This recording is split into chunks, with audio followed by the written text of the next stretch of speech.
Hey everyone, this is Pastor Steve.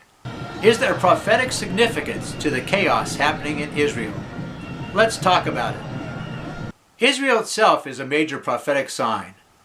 Jews returned to their ancient land in large numbers after World War II, and Israel was recognized as a nation in 1948. God has gathered them in preparation for end-time events. The current dissension in Israel results from alternate viewpoints about the purpose for that nation. Citizens disagree on the role of Israel's court system and how it rules on legislation. Most Jews don't believe in the New Testament or that Jesus is the Messiah. Non-religious Jews aren't practicing believers in the Old Testament either.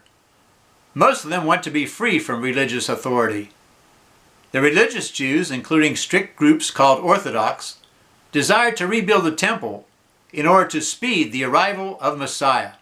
For Orthodox Jews, rebuilding the temple is crucial because they believe it is connected to the world's redemption. Conservative Christians believe that Jesus is the Messiah, the Christ, both words mean the Anointed One, who comes 2 times. His first coming was to die for sins. Then came his resurrection and ascension back to heaven. Jesus will come again to rapture the church and later defeat Antichrist at the Battle of Armageddon.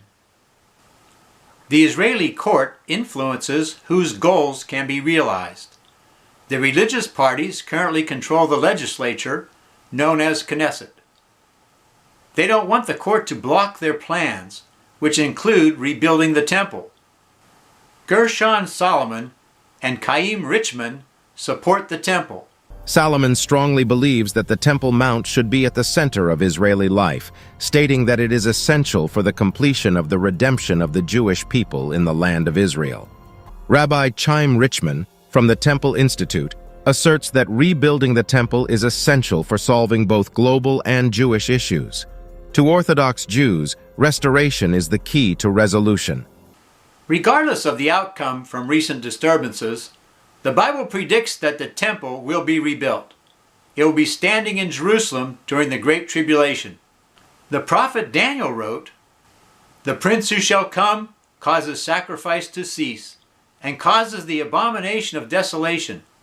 2 Thessalonians chapter 2, verses 3 and 4 states that the son of perdition, the Antichrist in other words, will proclaim himself as God and sit in the temple of God, showing himself that he is God. For all that to happen, the temple must be standing in Jerusalem at that time. The tensions in Israel may also destabilize the military situation in the Middle East. Many members of the Israeli Defense Force reserves said they won't report for duty in protest of judicial reform. The judicial reforms have deeply divided the Israeli army. The reservists say they will not show up for duty if these reforms are passed. And this includes fighter pilots and members of the intelligence. Israel has many enemies. Ezekiel chapters 38 and 39 describe a massive battle on the mountains of Israel in the latter years. Perception that Israel has been weakened by internal strife may tempt an attack. What can we do?